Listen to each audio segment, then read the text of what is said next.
Good news is no news is bad news and bad news is good news. Good news का मतलब है कि एक कुछ अच्छा हो गया तो अब हो गया तो हो गया, अब मेरे लिए उसमें लर्निंग के लिए कुछ नहीं है। No news is bad news. यदि हमें कुछ शॉप फ्लोर से नहीं इनपुट आ रहा है, यानी कुछ भी नहीं आ रहा है, सन्नाटा है, तो हो सकता है ये भूकंप के आने की पहले की शांति कुछ तो गड़बड़ है। कुछ तो गड़बड़ है।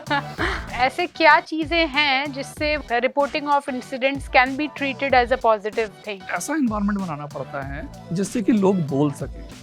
कहीं ना कहीं नो गो क्राइटेरिया सेट करना पड़ता है कि this is my no go criteria, अब मैं इससे आगे कुछ भी गलत नहीं होने दूंगा। मतलब मैं अपने एरिया में एक्सीडेंट नहीं होने दूंगा, मैं अपने साथी की केयर करूंगा।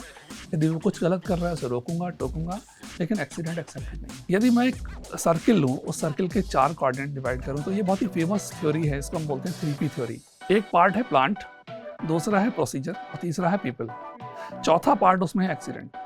यदि मैं ये तीनों पार्ट को बढ़ा दूं तो मेरा एक्सीडेंट ऑटोमेटिकली रिड्यूस हो जाएगा। कि जो आदमी अच्छे से कर रहा है, सेफ्टी बिहेवियर कर रहा है, क्या वो ट्रेनिंग में पार्टिसिपेट ले रहा है, क्या वो ट्रेनिंग कर रहे हैं, अनसेफ या अनसेफ कंडीशन रिपोर्ट कर रहे हैं, तो सेफ्टी में कितना बढ़ चढ़ के पार्टिसिपेट कर रहा है, वहाँ से मॉनिटरिंग होगा। सेफ्टी में जिस दिन पार्टिसिपेशन स्टार्ट हो जाएगा 100% एम्प्लॉय का, उस दिन से वो उस प्लांट का कल्चर को कोई नहीं रोक सकता, बेस्ट सेफ्टी कल्चर होने से।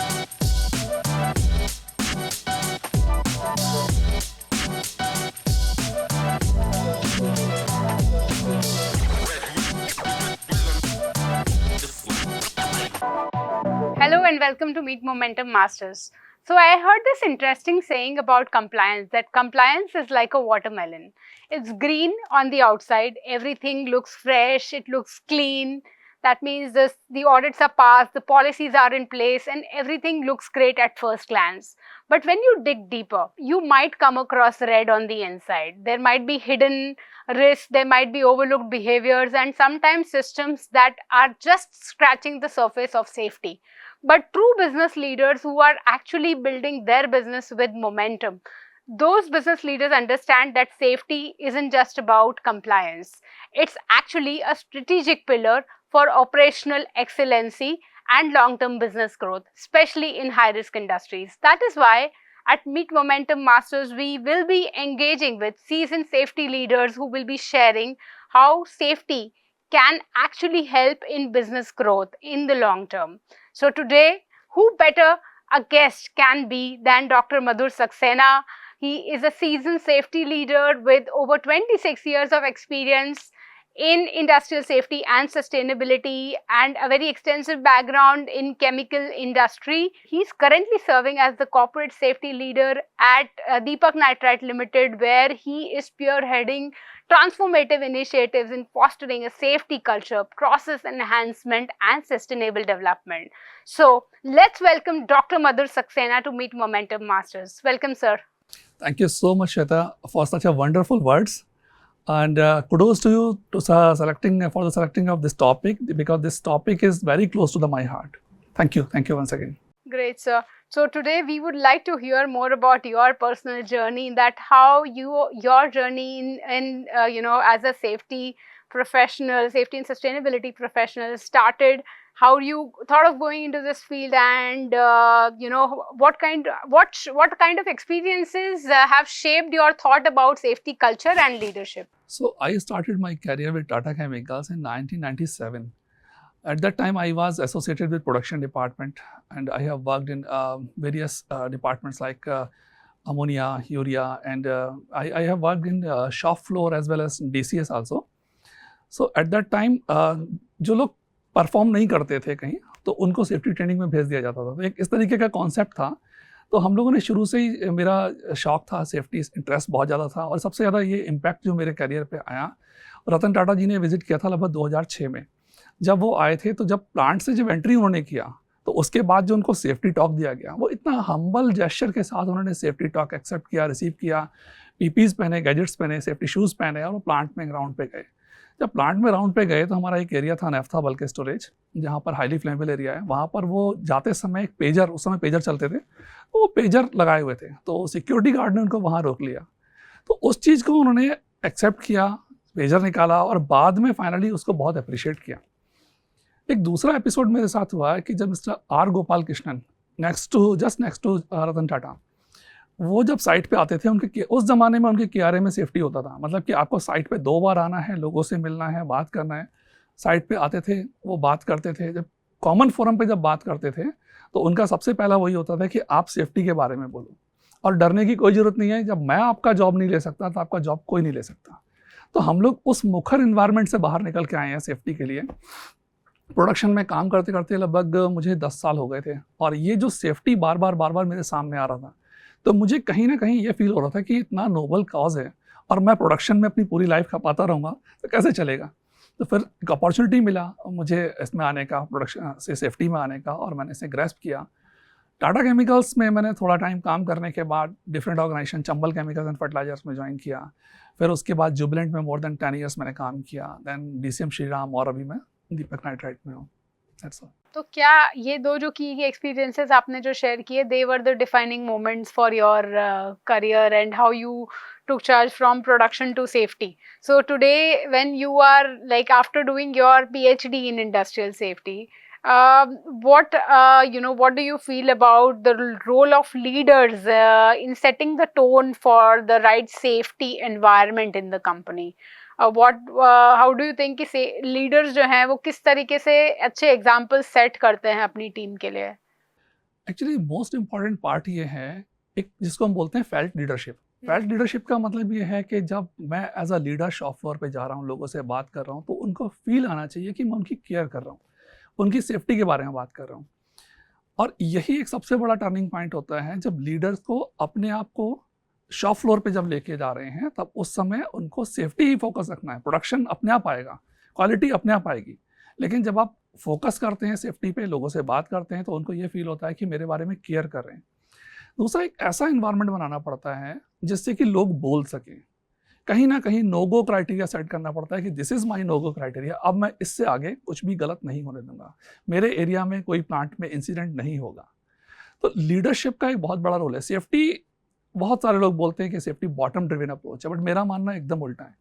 सेफ्टी टॉप ड्रिवन अप्रोच है। जब तक लीडरशिप के मन में सेफ्टी नहीं होगा और वो सेफ्टी नहीं इंप्लीमेंट करने चाहेंगे, तब तक सेफ्टी इंप्लीमेंट नहीं होगा। बहुत ही इंटरेस्टिंग एक चीज़ है कि जब हम लोग बात करते हैं कि सेफ्टी में बॉटल नेक क्या है, तो बॉटल का नेक हमेशा कहाँ होता है? टॉप पे। तो जब भी आपको सेफ्टी पे इम्पैक्ट करना है, तो सबसे पहले आपको इम्पैक्ट नेक पे करना पड़ेगा, यानी कि टॉप ड्रिवन अप्रोच होगी। Right, okay, great. So lot of MSMEs, they see safety more as a cost rather than an enabler. तो अगर हम उनको बताना चाहें कि किस तरीके से लॉन्ग टर्म बिजनेस ग्रोथ के लिए या ऑपरेशनल एफिशिएंसी के लिए किस तरीके से सेफ्टी इसमें इम्पैक्ट करता है, जिसके अंदर they see safety as a true enabler. Brilliant question Shweta. Actually safety को हम कॉस्ट के नज़रिए से तभी देखते हैं जब हमें उसके सिक्के के दूसरे पहलू की जानकारी नहीं होती है। यानी कि यदि किसी को, जब मैं आज पूछता हूँ कि कॉस्ट CTC क्या है, तो लोगों को CTC अपना सैलरी समझ में आता है, बट एक्चुअल में CTC in terms of accident, यानी कॉस्ट टू कंपनी जो है, एक एक्सीडेंट का कॉस्ट कंपनी के लिए क्या पड़ रहा है। नॉर्मली एक एक्सीडेंट का कॉस्ट यदि कोई किसी को भी डायरेक्ट कॉस्ट यदि कुछ पड़ रहा है, 1000 पड़ रहा है, तो कंपनी के लिए उसका रिपरकेशन 11 to 30 टाइम्स होता है। अब इसे हम कैलकुलेट कैसे करते हैं, क्योंकि हमें जो दिख रहा है टिप ऑफ द आइसबर्ग दिख रहा है, यानी डायरेक्ट कॉस्ट दिख रहा है। डायरेक्ट कॉस्ट का मतलब किसी को इंजरी हुआ, उसके ऊपर हमने क्या खर्च किया, मेडिकेशन में क्या खर्च किया, एम्बुलेंस में क्या खर्च किया, हॉस्पिटल में क्या खर्च किया, वो हमें दिखाई दे रहा है। बट इनडायरेक्ट कॉस्ट जो है वो, और उससे भी कहीं ज़्यादा हिडन कॉस्ट कई बार हम नहीं देख पाते हैं कि हमारा कंपनी का कितना ब्रांड इमेज खराब हो रहा है, हमारा कितना ब्रांड वैल्यू खराब हो रहा है, कितना हमारा लाइजनिंग में इम्पैक्ट आ रहा है, अथॉरिटीज़ के साथ हमारा कितना टाइम वेस्ट हो रहा है, इंसिडेंट इन्वेस्टिगेशन में कितना हो रहा है, लोगों का मोरल कितना डाउन जा रहा है। तो ये सारी चीज़ें जब हम कैलकुलेट करते हैं और हमें लगता है कि ये नॉर्मली 30 टाइम्स जा रहा है, तो वो चीज़ यदि हमारे एंटरप्रेन्योर्स को, MSMEs के एंटरप्रेन्योर्स को समझ में आने लगेगी कि मेरा इंसिडेंट का कॉस्ट जो है इतना ज़्यादा है जो मुझे दिखाई नहीं दे रहा है, तो शायद ये कंडीशंस नहीं आएंगी। तो काफ़ी बार ये बात करते हैं कि सेम पर्सपेक्टिव की वजह से सेफ्टी ट्रेनिंग को भी एक कंप्लायंस की तरह ही देखा जाता है।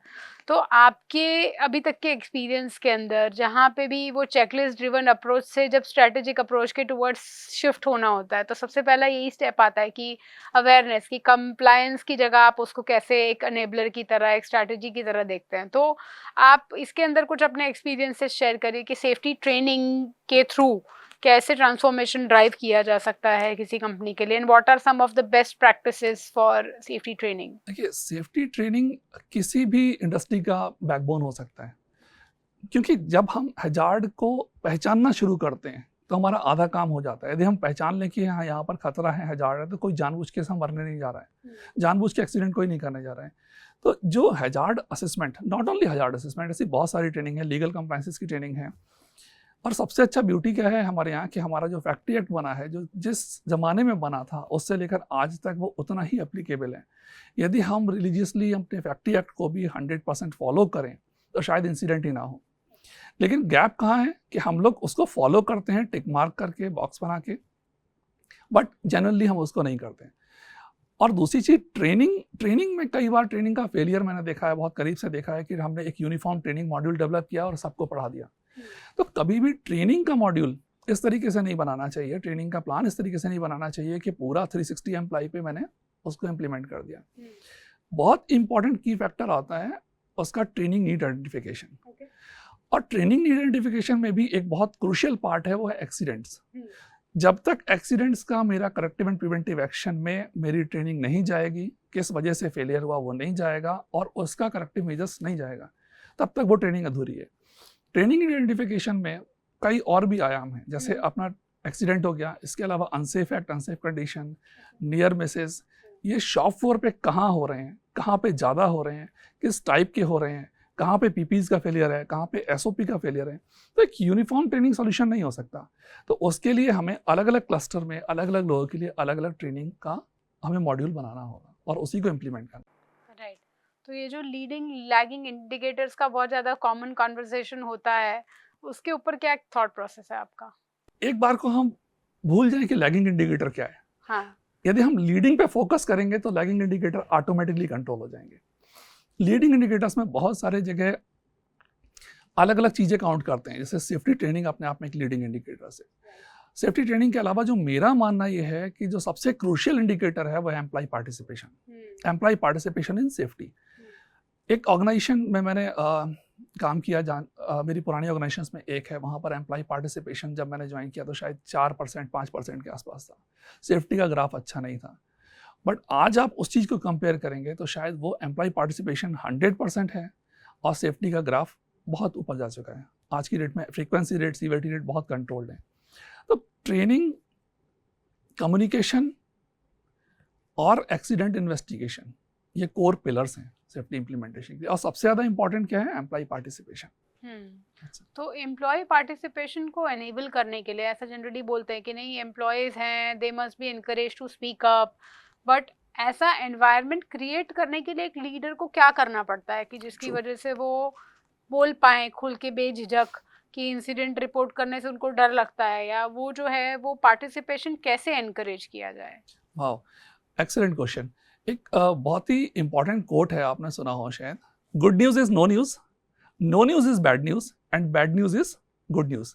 कैसे इसे जस्टिफाई करेंगे? गुड न्यूज़ का मतलब है कि एक कुछ अच्छा हो गया तो अब हो गया तो हो गया, अब मेरे लिए उसमें लर्निंग के लिए कुछ नहीं है। No news is bad news. यदि हमें कुछ शॉप फ्लोर से नहीं इनपुट आ रहा है, यानी कुछ भी नहीं आ रहा है, सन्नाटा है, तो हो सकता है ये भूकंप के आने के पहले की शांति हो, कुछ तो गड़बड़ है, कुछ तो गड़बड़ है। लेकिन हम कितना बैड न्यूज़ को इनवाइट करते हैं, कितना हम सुनना पसंद करते हैं लोगों से कि हाँ आके बोलें कि यहाँ पर अनसेफ एक्ट हो रहा है, यहाँ अनसेफ कंडीशन हो रही है, यहाँ नियर मिस हो रही है, और ये माइनर से माइनर इंसिडेंट हो गए। तो जब इंसिडेंट होता है और एक आदमी आके खड़ा होता है, बोलता है सर ऐसा वहाँ हो गया, तो क्या हम उसको एज अ मैसेंजर गोली तो नहीं मार देते? तो नेवर शूट द मैसेंजर। जो मैसेज लेके आया वो तो आपके लिए गुड न्यूज़ लाया, good news in terms of कि आप उसमें और आपको प्रिवेंशन कर सकते हैं, आप उसको रिपीटिशन बचा सकते हैं। तो इम्पॉर्टेंट चीज़ है कि हमें ओपननेस, हमारा एक वर्किंग एनवायरनमेंट ऐसा होना चाहिए जो बिल्कुल ओपन हो, आदमी कुछ भी खड़े होकर बोल सके। जैसे मैंने अभी आपको एग्जांपल दिया था, टाटा केमिकल्स का, तो वहाँ पर जब वाइस चेयरमैन आके सामने से बोलता है कि नहीं आप सेफ्टी के बारे में बोलो, आपको कोई कुछ नहीं कहेगा, तो वो एक इन्वायरमेंट है, ओपन इन्वायरमेंट, ओपननेस। तो इंपॉर्टेंट चीज़ क्या है, सबसे ज़्यादा इंपॉर्टेंट है ओपननेस होना, नेवर शूट द मैसेंजर, और no news is bad news, bad news is good news. और सबसे ज़्यादा इंपॉर्टेंट एक और भी है एम्प्लॉय पार्टिसिपेशन। वो मैं बार बार रिपीट कर रहा हूँ कि employee participation in terms of safety जो है मोस्ट इम्पैक्टफुल टूल है। राइट। और इसके अलावा क्या ऐसी प्रैक्टिसेस हैं, जैसे for example in some organizations they have rewards for people who actually report such things, right? तो ऐसे क्या चीज़ें हैं जिससे वो बिहेवियर एनकरेज किया जा सकता है? Reporting of incidents can be treated as a positive thing. बहुत ही अच्छा क्वेश्चन पूछा आपने, इसको मैं थोड़ा सा और एलेबोरेट करूंगा। मैं इसको 4 पार्ट में डिवाइड करूंगा, ए, बी, सी और डी। एक ए बी सी और डी, इन दोनों के बीच में मैं बीच में लाइन खींचूंगा, और लेफ्ट साइड वाला बिहेवियर जो मेरा है अनडिजायर्ड बिहेवियर है, राइट साइड में डिजायर्ड बिहेवियर। एक कोई नया एम्प्लॉय ज्वाइन करता है, उसको आपके यहाँ के कोई सिस्टम का प्रोसीजर का पता नहीं है, तो उसकी स्टेज जो है अननोइंगली अनसेफ है, कि उसको कुछ भी पता नहीं है और वो अनसेफ कर रहे हैं। इसको हम दूसरे एग्जांपल में समझ सकते हैं कि कोई एक गांव से निकल के एक बंदा आया, सिटी में मोटरसाइकिल चला रहा है, उसको ग्रीन लाइट रेड लाइट के रूल नहीं पता है, तो वो हमेशा उसको अननोइंगली अनसेफ करेगा, जबकि उसका इंटेंशन नहीं है। राइट। दूसरी कंडीशन आती है नोइंगली अनसेफ, कि हमने उसको ट्रेनिंग दे दिया, अवेयरनेस दे दिया, समझा दिया, तो ऐसी सिचुएशन है बी। उसकी कंडीशन अननोइंगली अनसेफ से नोइंगली अनसेफ हो गई, कि हम उसको ट्रेनिंग मिल गया बट स्टिल अनसेफ कर रहे हैं। ये पूरा है अनडिजायर्ड बिहेवियर। अब हमें डिजायर्ड में आना है, तो हम बी से सी पर जाएंगे। तो बी से सी पर जाने में क्या होगा, उसका होगा नोइंगली सेफ बिहेवियर, कि वो जानते बूझते हुए सेफ कर रहे हैं। और डी वाला पोर्शन जो है वो अननोइंगली सेफ बिहेवियर, मतलब रात को 2 बजे भी उठे आदमी तो मोटरसाइकिल चलाने के लिए सबसे पहले हेलमेट उठाए, चाबी नहीं। तो अब इंपॉर्टेंट क्या है, हमें ए से बी पे जाना है, अननोइंगली से नोइंगली पे जाना है। तो क्या इंपैक्ट आएगा, ट्रेनिंग का। वहां पर क्या काम करेगा, training, awareness, communication. Training again वापस वही ट्रेनिंग आइडेंटिफिकेशन प्रॉपरली, किसको क्या ट्रेनिंग चाहिए। बी से सी मतलब उसको पता है क्या सेफ है बट फिर भी अनसेफ कर रहा है। दूसरी सिचुएशन है कि उसको पता भी सेफ है और सेफ भी कर रहा है। तो वहां पर जो काम आता है वो, ये पोजीशन बहुत क्रिटिकल है। सी से बी पर कभी भी आदमी आ सकता है यदि उसको मोटिवेशन नहीं मिला। मोटिवेशन यहाँ पे जरूरी है, मोटिवेशन बहुत जरूरी है। अब मोटिवेशन में भी 2 पार्ट हैं। एक्चुअली हम इसको 2 पार्ट में डिवाइड कर सकते हैं। पहला पॉजिटिव रीइंफोर्समेंट, नेगेटिव रीइंफोर्समेंट, ये एक पार्ट हो गया। दूसरा पार्ट हो गया पनिशमेंट और एक्सटिंक्शन। एक्सटिंक्शन सेफ्टी में हम यूज नहीं करते हैं। यदि इवन घर में आपका बच्चा है, चाकू से खेल रहा है, तो आप ऐसा नहीं उसे इग्नोर करेंगे, आप उसे रोकेंगे। बट यदि आपका मोबाइल खा रहा है वो बच्चा मुंह में देखे, तो आप हो सकता है एक बार को इग्नोर कर दें। बट सेफ्टी में आप उसे इग्नोर कुछ भी नहीं करेंगे। अच्छा है तो अप्रिशिएट करेंगे और गलत है तो रोकेंगे। हमेशा पॉजिटिव रीइंफोर्समेंट का रिजल्ट अच्छा आता है, नेगेटिव रीइंफोर्समेंट का अच्छा आता है, बट पनिशमेंट का कभी भी अच्छा नहीं आता। लेकिन इसका ये मतलब नहीं है कि पनिशमेंट नहीं देना है। कब देना है रिवार्ड, कब देना है पनिशमेंट, इंपॉर्टेंट चीज है। रिवार्ड कब देना है, हर चीज को आप रिवार्ड में कन्वर्ट नहीं कर सकते।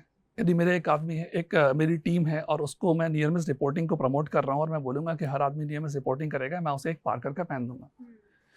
सेम सिचुएशन घर पे सोचिए, मेरा बच्चा है नहीं पढ़ रहा है, मैं उससे कहता हूँ बेटा 1 घंटे पढ़ ले, मैं चॉकलेट दूंगा। पढ़ लेता है, चॉकलेट दे देता हूँ। दूसरे दिन, तीसरे दिन, चौथे दिन चॉकलेट में भूल जाता हूँ, तो बच्चे से कहता हूँ बेटा पढ़ ले, बोलता है चॉकलेट का है, तो वो नहीं पढ़ेगा। तो रिवार्ड कब देना है, कितना देना है, बहुत इंपॉर्टेंट चीज। तो आरएनआर और प्रोग्रेसिव डिसिप्लिन मैट्रिक्स, जो मैं पनिशमेंट वाले पार्ट को प्रोग्रेसिव डिसिप्लिनरी मैट्रिक्स मतलब सीक्वेंशियल बढ़ाना है, दोनों इंपॉर्टेंट है। मैं इस पर दोबारा बात करूंगा अभी 1 मिनट में। अभी मुझे सी से डी पे आना है, मतलब नोइंगली सेव कर रहा है, अब मुझे अननोइंगली सेव करना है। हर समय आदमी के दिमाग में सेफ्टी ही रहना चाहिए। वो कैसे आएगा, उसे आने के लिए एक तरीका आपको सिर्फ और सिर्फ मॉनिटर करना है कि वो कहीं सी से बी पर तो नहीं जा रहा। नॉर्मली हम कहते हैं कि किसी एक्टिविटी को हम 21 बार या 21 दिन लगातार करें तो वो हमारी आदत बन जाती है, हैबिट बन जाती है। तो वही हमें सेफ्टी को हैबिट में कन्वर्ट करना है। ओके। सो वो मॉनिटर करने के लिए आप मतलब किस तरीके से मॉनिटर करेंगे उसको, कि वो बहुत इंपॉर्टेंट चीज है। लीडिंग इंडिकेटर्स और लैगिंग इंडिकेटर्स हमने बात की थी, इसमें लीडिंग इंडिकेटर्स पे आ जाते हैं कि जो आदमी अच्छे से कर रहा है, सेफ्टी बिहेवियर कर रहा है, क्या वो ट्रेनिंग में पार्टिसिपेट ले रहा है, क्या वो ट्रेनिंग कर रहे हैं, unsafe act unsafe condition report कर रहे हैं, तो सेफ्टी में कितना बढ़ चढ़ के पार्टिसिपेट कर रहे हैं, वहाँ से मॉनिटरिंग होगा। और 100% हमारा एम्प्लॉय सेफ्टी में जिस दिन पार्टिसिपेशन स्टार्ट हो जाएगा 100% एम्प्लॉय का, उस दिन से वो उस प्लांट का कल्चर को कोई नहीं रोक सकता बेस्ट सेफ्टी कल्चर होने से। सो एग्जाम्पलरी जो लोग परफॉर्म कर रहे हैं उन लोगों को रिवॉर्ड किया जाए, राइट? और किसको मोटिवेट करना है, किसको मॉनिटर करना है, वो पूरा समझना, बिहेवियरल साइकोलॉजी ऑफ पीपल समझना, वो बहुत इंपॉर्टेंट है to actually create the right environment कि किसको रिवॉर्ड किया जाए, किसको पनिश किया जाए, right? And set right examples, so all of that is important. इसको हम एक दूसरे तरीके से भी समझते हैं कि हमें कितना इम्पॉर्टेंट है एम्प्लॉय बिहेवियर या ह्यूमन बिहेवियर। यदि मैं एक सर्किल लूँ, उस सर्किल के 4 क्वाड्रेंट डिवाइड करूँ, 4 पार्ट में डिवाइड करूँ, तो ये बहुत ही फेमस थ्योरी है, इसको हम बोलते हैं 3P थ्योरी। एक पार्ट है प्लांट, दूसरा है प्रोसीजर और तीसरा है पीपल, चौथा पार्ट उसमें है एक्सीडेंट। यदि मैं ये तीनों पार्ट को बढ़ा दूं तो मेरा एक्सीडेंट ऑटोमेटिकली रिड्यूस हो जाएगा। अब इम्पॉर्टेंट चीज़ है कि पहला पार्ट प्लांट में मैंने अच्छी से अच्छी टेक्नोलॉजी ले ली, अच्छे से अच्छे पंप ले लिए, कंप्रेसर ले लिए, इक्विपमेंट ले लिए, मशीन गार्डिंग कर दिया, वो पार्ट खत्म हो गया। अब उसमें और कुछ करने को नहीं बचा। एक कंसल्टेंट हायर किया मैंने और बहुत अच्छे से प्रोसीजर्स डेवलप किए मैंने, वो पार्ट मेरा खत्म हो गया, प्रोसीजर बन गए, बट उसे फॉलो कौन करेगा? वो तीसरा पार्ट है मेरा एम्प्लॉय। यानी कि जब मैं एम्प्लॉय पे फोकस करूंगा, यानी पीपल, तीसरा part plant, people, procedure, plant, procedure, people, कुछ भी बोल दिए, तो जो पीपल वाला पार्ट है यदि मैं उस पर फोकस करूंगा, उसको एनहेंस करूंगा, तो एक्सीडेंट्स ऑटोमेटिकली रिड्यूस होंगे। So how can organisations actually build resilient safety culture? Resilient safety culture यानी रेजिलियंस से हमारा क्या मतलब है? रेजिलियंस से मतलब ये है कि हम एक बार सेटबैक में गए और उससे हम कैसे कम बैक कर रहे हैं, दैट इज रेजिलिएंट। रेजिलिएंट किसी भी फील्ड में हो सकता है, चाहे वो इमोशनल हो, सोशल हो, इकोनॉमिकल हो। जब हम सेफ्टी कल्चर की बात करते हैं तो सेफ्टी कल्चर सबसे पहला इंपॉर्टेंट चीज़ है कि कोई एक्सीडेंट हुआ और एक्सीडेंट से हमें कम बैक करना है, तो वही रेजिलिएंट सेफ्टी कल्चर है। तो उसमें सबसे पहले तो हमें कल्चर असेस करना पड़ेगा कि हम उस लेवल पे हैं या नहीं है। तो कल्चर असेसमेंट के टूल जो हैं वो सबसे important tool employee participation, unsafe act, unsafe condition reporting.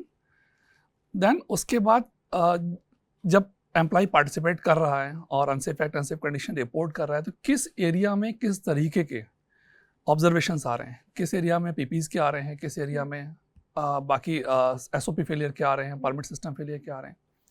Then जब हमने एक बार सेफ्टी कल्चर में ये असेस कर लिया कि हमारे पिछले 3 साल का रिकॉर्ड हमें एक्सीडेंट का चेक करना है, अनसेफ एक्ट हो गया, अनसेफ कंडीशन हो गया, प्लस एक्सीडेंट का रिकॉर्ड। एक्सीडेंट कम से कम 3 साल, 4 साल, 5 साल के पिछले एक्सीडेंट किस वजह से हुए हैं और उनका जो करेक्टिव एक्शन था वो कितना इंप्लीमेंट हुआ है। जब हमने प्रॉपरली असेस कर लिया कल्चर, अब हमें कल्चर को मैप करना है कि हम कहाँ पर हैं। यहाँ पे एक चीज़ आती है, वो होता है ब्रैडले कर्व। तो ब्रैडले कर्व में डिफरेंट पोजीशन पे हम अपने कल्चर को असेस करते हैं। हमने कल्चर असेस कर लिया, हम कहाँ पर हैं। अब हमें अपना वे फॉरवर्ड डिसाइड करना है कि कल्चर तो हमने असेस कर लिया, हम इस पोजीशन पे हैं, हमें जाना कहाँ है। अल्टीमेटली हमें एक रेजिलिएंट सेफ्टी कल्चर पे जाना है, हमें एक ऐसी कल्चर पे जाना है जहाँ सारे लोग एक सेफ्टी यानी एक सुर में सेफ्टी की बात करें और सेफ्टी बिहेव करें। तो ऐसे केस में हमने कल्चर मैप कर लिया, कल्चर तो मैप कर लिया, अब क्या करना है?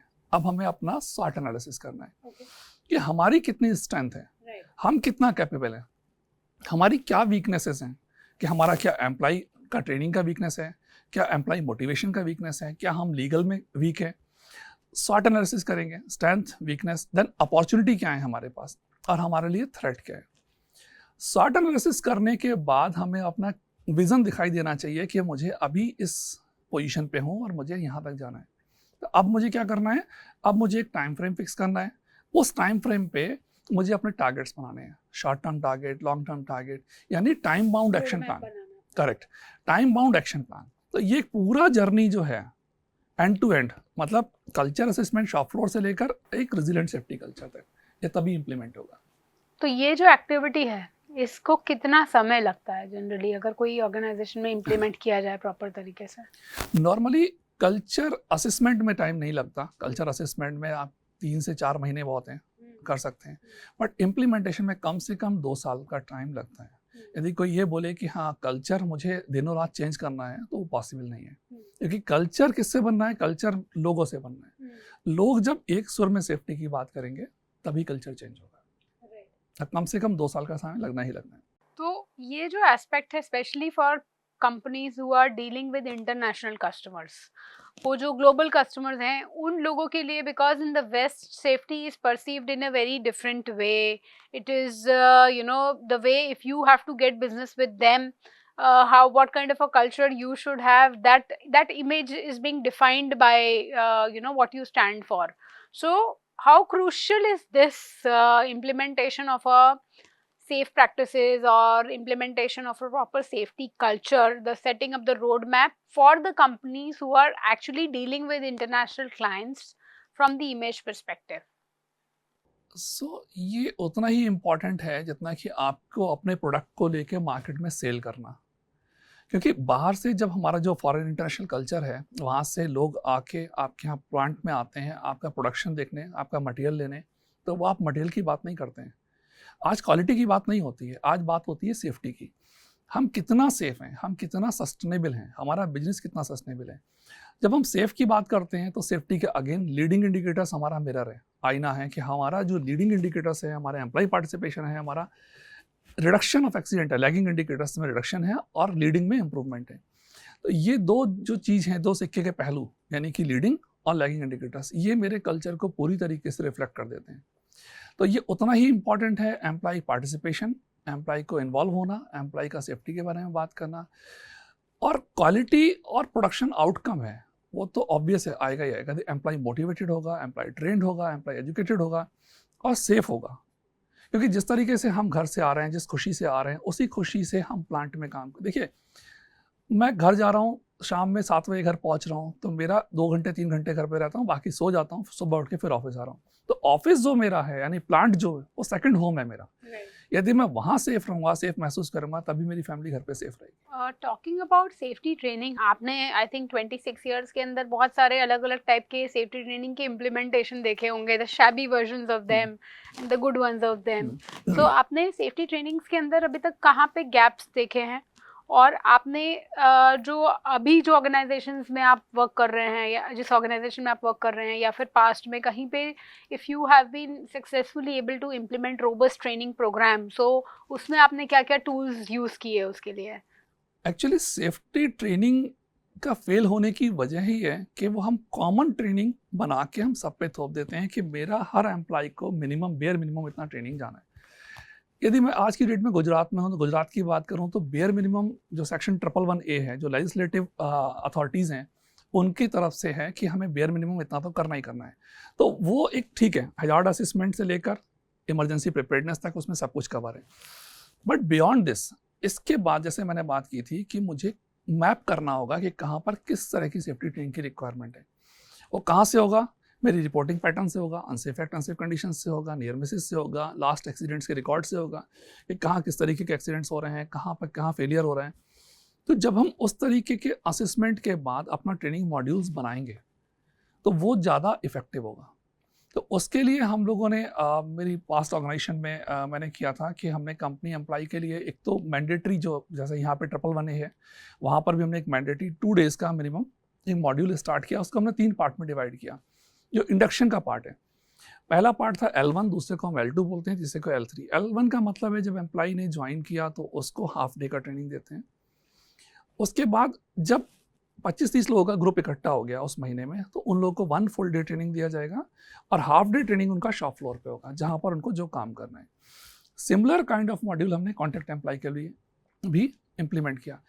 चैलेंज आता था, शुरुआत में चैलेंज आया कि भाई मैं 2 दिन अपने एम्प्लॉय को कैसे छोड़ूंगा, 2 दिन में अपने कॉन्ट्रैक्ट एम्प्लॉय को कैसे छोड़ूंगा। बट इट्स अ सेफ्टी, आपको छोड़ना ही पड़ेगा, बिना उसके प्लांट के अंदर हम अलाउ नहीं करते थे। तो ये तो मैंडेटरी ट्रेनिंग का पार्ट हुआ कि बेयर मिनिमम इतना तो करना ही है। इसके अलावा जैसे लीडरशिप है, तो लीडरशिप के लिए क्या ट्रेनिंग चाहिए? लीडरशिप को चाहिए कि इमरजेंसी में उन्हें कैसे रिएक्ट करना है, इमरजेंसी प्रिपेयर्डनेस मेरी कैसी होनी चाहिए, कितना इंटेंस होना चाहिए मेरा इमरजेंसी रेस्क्यू सिस्टम, तो वो पर्टिकुलर ट्रेनिंग उनके लिए होना चाहिए। शॉप फ्लोर के लिए ये होना चाहिए कि मैं हजार्ड असेसमेंट कर रहा हूँ, तो मेरा असेसमेंट का मेथडोलॉजी क्या है। अभी लेटेस्ट एग्जांपल मैं आपको देता हूँ। हमने शॉप फ्लोर पे क्या किया, मेरा ऑर्गेनाइजेशन के कई सारे पार्ट अलग अलग लोकेशन पे हैं, कहीं पर हिंदी चलती है, कहीं गुजराती है, कहीं डिफरेंट लैंग्वेज है।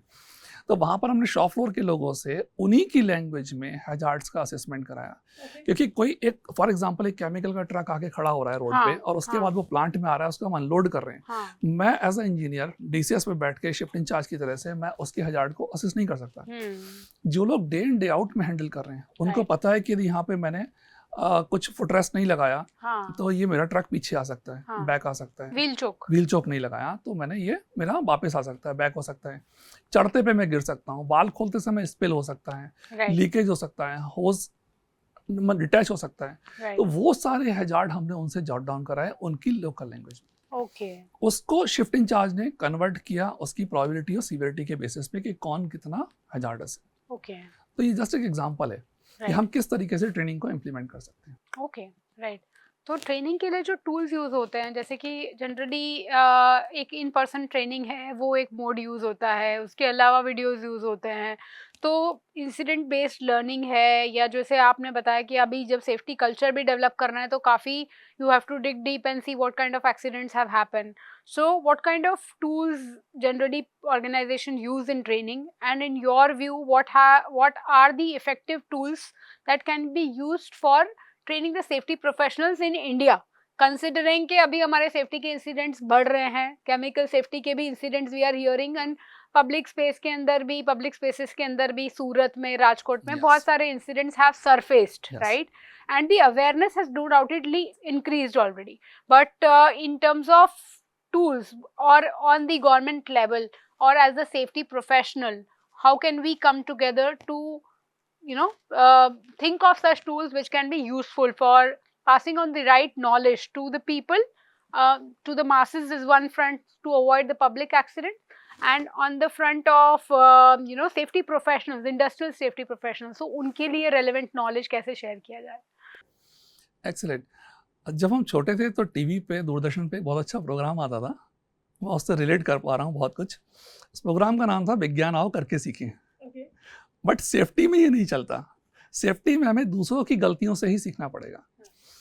सेफ्टी में ऐसा मार्जिन नहीं होता कि मैं गलती करूं और सीखूं, हमें सीखने का मौका नहीं देती। तो हम लोग सेफ्टी में अलग अलग तरीके के टूल्स यूज़ करते हैं, जिसमें हम लोग कई बार होता है कि शॉप फ्लोर पे हम उसको ब्लाइंड फोल्ड करते हैं आँख पे और हम उससे बोलते हैं कि चल के दिखाओ एक पतली लाइन पे या स्ट्रेट चल के दिखाओ। ये उसको ये महसूस कराता है कि गलती से मेरी आंखें चली गई तो क्या मेरा क्या हाल होगा। या किसी को हम बोलते हैं कि आपका एक हाथ में फ्रैक्चर है, आप एक हाथ से शूलेस बांध के देखो। ये वर्कर्स के साथ जब हम करते हैं तो उसको ये फील होता है कि एक्चुअल में मेरे साथ क्या प्रॉब्लम होगी यदि गलती से ऐसा हो गया तो। हम लोग बहुत सारी मेथडोलॉजी अपनाते हैं। जैसे हम लोग मेरी पास्ट ऑर्गेनाइजेशन में हमने फैमिली को टच बेस किया था कि आपके हस्बैंड 8 घंटे आके काम कर रहे हैं, आप उनको सेफ्टी के बारे में क्या पूछते हो, आप उनको कैसे कन्विंस करते हो कि आप घर पे जब, क्योंकि 8 घंटे के अलावा आप घर पे रहते हो, घर पे आप मोटरसाइकिल चला रहे हो, स्कूटर चला रहे हो, कार चला रहे हो, कितनी स्पीड पे आपके हस्बैंड चला रहे हैं, कितना हेलमेट यूज़ कर रहे हैं, सेफ्टी बेल्ट यूज़ कर रहे हैं, कि आपको उनकी कितनी ज़रूरत है। इसके अलावा हम लोग एक और चीज़ यूज़ करते हैं most of the time, accidents का, जिसको हम बोलते हैं OPL, 1 पॉइंट लेसन या 1 पॉइंट लर्निंग। कुछ पैम्पलेट्स बना के एक्सीडेंट का कॉज एनालिसिस करके हम डिस्ट्रीब्यूट करते हैं लोगों को। शॉप फ्लोर पे बैनर्स लगाते हैं, नोटिस बोर्ड पे लगाते हैं कि लोग पढ़ें और समझें। लेकिन इससे भी ज़्यादा यदि इम्पैक्टफुल कोई चीज़ है तो है विजुअल्स, वीडियोस। यदि हम उनको वीडियोस दिखा सकें। राइट नाउ अभी हम यूज़ करते हैं CSB वीडियोस हैं। आप जानते हैं US से पूरे US के एक्सीडेंट्स को इन्वेस्टिगेट करते हैं, OSHA गवर्न करता है उसको, और वो मार्केट में आते हैं उनकी वेबसाइट के थ्रू, यूट्यूब पे भी अवेलेबल हैं। हम उसको डाउनलोड करते हैं, लोगों को दिखाते हैं, रियलाइज़ करते हैं। बट कहीं ना कहीं एक कमी ज़रूर खलती है कि हम बाहर के लोगों से उनकी लर्निंग सीख रहे हैं। क्या हम उस लेवल पे हैं? हम इंडिया में सेफ्टी स्टैंडर्ड्स के नाम पे शायद उस लेवल पे अभी भी नहीं है। तो हम उस लेवल पे कैसे आएंगे जब तक कि ये इंसिडेंट वीडियोस हमारे अपने इंसिडेंट से नहीं मिलेंगे। हमारे अपने इंसिडेंट की जब मैं बात कर रहा हूँ तो हमारे यहाँ कितने सारे एक्सीडेंट्स के आपने नाम गिनाए अभी। इवन भोपाल को यदि हम छोड़ दें, क्योंकि भोपाल का तो इंसिडेंट का इन्वेस्टिगेशन वीडियो ऑलरेडी यूट्यूब पे मौजूद है। उसके अलावा के ऊपर तो बहुत बात हुई है, बट दहेज में, वाइजैक में, ये सब हमने बहुत सारे इंसिडेंट्स सूरत है, अहमदाबाद में भी बहुत केमिकल फैक्ट्रीज में, क्लोथिंग में, वो सब इंडस्ट्रीज में भी हमें इनके वीडियोस कब सीखेंगे, इनके वीडियो से कब सीखेंगे, हम कब जानेंगे कि इनमें क्या हुआ था। बट इस चीज़ के लिए अकेले इंडस्ट्री ही जिम्मेदार नहीं है, पूरा एक सिस्टम जिम्मेदार है जिसमें हम और आप सारे शामिल हैं। अथॉरिटीज़ भी शामिल, अथॉरिटीज़ को चाहिए कि बाई फोर्स उनको बनवाएं, इन्वेस्टिगेट करें, उनको बोलें कि जिससे कि इसका रूट कॉज एनालिसिस हो प्रॉपर और सर्कुलेट हो। राइट। और स्पेशली जो मासेस के लिए है, अभी जैसे फायर एक्सटिंग्विशर आपने एनफोर्स तो कर दिया, आपने कंप्लायंस तो ला दिया, बट क्या और पब्लिक को यूज करना आता है क्या वो मतलब अभी बिल्डिंग्स के अंदर काफी बार कंप्लायंस है, तो मतलब इनिशियल फेजेस में हमारे ही बिल्डिंग में I have seen the owner has actually sold out the roof to a terraced restaurant which was actually meant to be a vent for a AC. So how hazardous is that? So people don't think about such situations, right? And in fact implementation of fire safety, extinguisher लगा दिए, extinguisher लगाने से safety implement नहीं हो गया, but आपको उसको लोगों को ट्रेन करना है कि उसे यूज कैसे किया जाए, या उसका कितने टाइम टू टाइम मेंटेनेंस होना चाहिए। अगर आप घर खरीद रहे हो तो घर खरीदते टाइम पे आप कितने हाइट की बिल्डिंग, 7 पे तो कंप्लायंस नहीं है, वो लोग चला लेते हैं, बट अभी वो लगा हुआ है ऑलरेडी हाई राइज बिल्डिंग में जहाँ पे आप घर ले रहे हो, बट आपको पता नहीं है कि आपका जो मेंटेनेंस है उसका हो रहा है कि नहीं हो रहा है। तो sensitising the people about those aspects is also very crucial, and that's where this thin can layer है, एक बहुत थिन लेयर है कि ये मेरे साथ नहीं होगा। ये एक बहुत बड़ा थिन लेयर है, एक डाउट में जीते हैं कि मेरे साथ नहीं होगा, यार उसके साथ हुआ मेरे साथ नहीं होगा। हम हैजार्ड को जब तक सीखेंगे नहीं, समझेंगे नहीं, पहचानना नहीं जानेंगे, तब तक ये घटनाएं होती रहेंगी। तो सबसे पहला इंपॉर्टेंट चीज़ है कि लोगों को अवेयर कराएं हम हैजार्ड के बारे में कि ये हैजार्ड है, एटलीस्ट जानना तो सीखो, उसके बाद कलेक्टिव मेजर्स होगा। So AI is actually impacting every field. So in the world of industrial safety, how is innovation shaping the safety in industries, and what kind of new technologies are you coming across, chemical industry specifically? Actually AI एक बहुत ही powerful tool है जिसका हम सही से use कर पाएँ। देखिए आज की डेट में AI बेस्ड कैमरे आ रहे हैं, वो आज की डेट में कौन आदमी क्या PPs की रिक्वायरमेंट है वो हम उसमें फीड कर सकते हैं, और उसके हिसाब से वो हमें AI ऑब्जर्वेशन देता है कि यहाँ पर ये PPs की ज़रूरत थी और ये आदमी नहीं पहने हैं। दूसरी चीज़, स्मोक डिटेक्शन में, फायर डिटेक्शन में AI कैमरेज इतना अच्छा काम करते हैं कि डिटेक्शन करेंगे और ऑटो एक्सटिंग्विश करेंगे विद इन टाइम फ्रेम। तो एक ये बहुत ही बढ़िया फीचर है। प्लस पैरेलली जब हम AI की बात करते हैं तो AI में सेफ्टी ऑब्जर्वेशंस करने की क्षमता है, बट जो एक पार्ट जो मुझे खलता है, जो मुझे लगता है कि यार ये चीज़ नहीं कर सकते, क्योंकि सेफ्टी ऑब्जर्वेशन बेसिकली क्यों कर रहे हैं, क्योंकि हम किसी की केयर कर रहे हैं। केयर मतलब इमोशंस, तो AI में इमोशंस नहीं है। तो जब आप AI की बात करते हैं तो बहुत अच्छा है डेटा कलेक्शन के लिए, बहुत अच्छा है हार्डकोर, आपको एक्सटिंग्विश करना है, कोई फायर एक्सटिंग्विश करना है, डिटेक्शन करना है, डेटा कंपाइल करना है, ऑब्जर्वेशंस कंपाइल करना है, वो बहुत अच्छा है। डेटा एनालिसिस करना है या फिर प्रेडिक्टिव एनालिसिस या प्रेडिक्टिव मेंटेनेंस करना है कोई चीज का। एब्सोल्युटली। बट सिर्फ एक ही पार्ट मिसिंग है कि वो हम केयर वाला, वो केयर जब तक नहीं है, कल्चर बात करता है केयर की, तो जब तक केयर नहीं आएगी तो कल्चर नहीं आएगा। डंडे के जोर पे हम कल्चर इंप्रूव नहीं कर सकते। राइट। हाँ, वो डेटा को यूज करके, ह्यूमन एंगल यूज करके वो बंदे को कैसे मोटिवेट किया जाए, एग्जैक्टली। तो वो तब उसको हम एक्चुअली में वो ट्रेनिंग को हम ऑन शॉप फ्लोर एक्शन में इम्प्लीमेंट करा पाएंगे, नहीं तो वो हवा में ही रहेगा। करेक्ट। फिर वो उसको लगेगा कि क्या भाषण करते रहता है ये, कुछ इसका मतलब नहीं है। Right. True. It has been very interesting conversation so far. I'm getting to learn a lot. I'm sure the audience is also loving the insights which we are sharing, and some priceless lessons I would say to learn from you. So today we'll move on to the rapid fire round. So a leader can build a safety first environment by always, you need to fill in the blank. Demonstrating felt leadership. Felt leadership. Okay. Correct. If मैं यदि shop floor पे जा रहा हूँ तो मुझे रोको और टोको करना है। रोको और टोको मतलब मुझे अच्छी चीज़ को अप्रिशिएट करना है और गलत चीज़ को टोकना भी है।